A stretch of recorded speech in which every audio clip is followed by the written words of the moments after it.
दिल्ली के पास एक साधारण सा घर था। घर बड़ा नहीं था, लेकिन उसमें रहने वाले लोगों की परेशानियां बहुत बड़ी थीं। सुबह के समय रसोई में शांता देवी चाय बना रही थी। टीवी पर न्यूज़ चल रहा था। महंगाई बढ़ती जा रही है, नौकरियां जा रही हैं, वर्क फ्रॉम होम का नया दौर। शांता देवी ने गहरी सांस ली।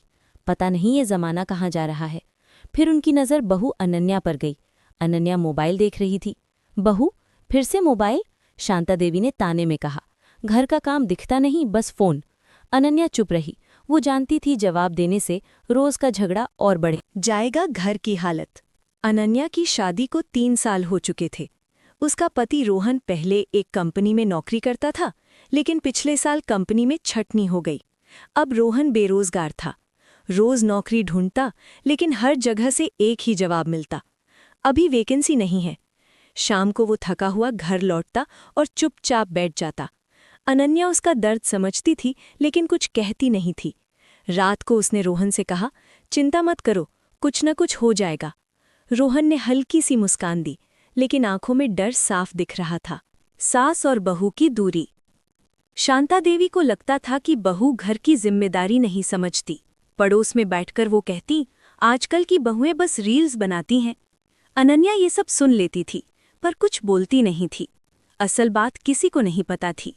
रात का सच। जब पूरा घर सो जाता, तब अनन्या लैपटॉप खोलती। वो घर बैठे काम कर रही थी। छोटे छोटे वीडियो बनाना, महंगाई में बचत के टिप्स देना, घरेलू महिलाओं के लिए आसान सलाह। धीरे धीरे लोग उसे पसंद करने लगे। कुछ कंपनियों ने उससे काम भी देना शुरू कर दिया। लेकिन अनन्या ने ये बात किसी को नहीं बताई। वो चाहती थी कि पहले हालात सुधरें। झगड़ा एक दिन शांता देवी का सब्र टूट गया। आज से मोबाइल बंद, उन्होंने साफ कह दिया। अनन्या की आंखों में आंसू आ गए। माँ जी, मैं कुछ गलत नहीं कर रही। गलत नहीं? घर की बहू होकर फोन पर वीडियो बनाना सही है? रोहन बीच में बोला। माँ, अनन्या मेहनत कर रही है। और तू? शांता देवी गुस्से में बोली। ना नौकरी है ना कमाई। ये सुनकर रोहन चुप हो गया। उस रात अनन्या बहुत रोई, लेकिन रोते रोते उसने खुद से वादा किया, अब पीछे नहीं हटेगी। न्यूज़ का दिन कुछ दिनों बाद। सुबह टीवी चल रहा था। एंकर बोला, आज हम आपको मिलवाएंगे एक ऐसी गृहिणी से जो घर बैठे कमाई कर रही है।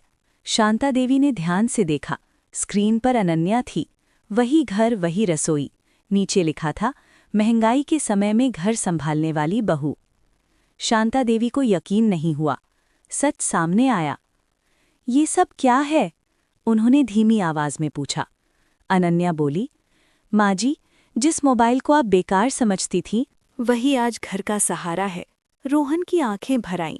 तुमने मुझे भी नहीं बताया। महिलाओं को भी सिखा रही हैं। अनन्या ने शांता देवी से पूछा, माँ जी, मेरे साथ वीडियो बनाएंगी? शांता देवी मुस्कुरा दी। अब रसोई से ही नई शुरुआत होगी। दोस्तों, ये कहानी आपको कैसी लगी? कमेंट करें और अपने दोस्तों को शेयर करें। धन्यवाद। आपका दिन शुभ हो।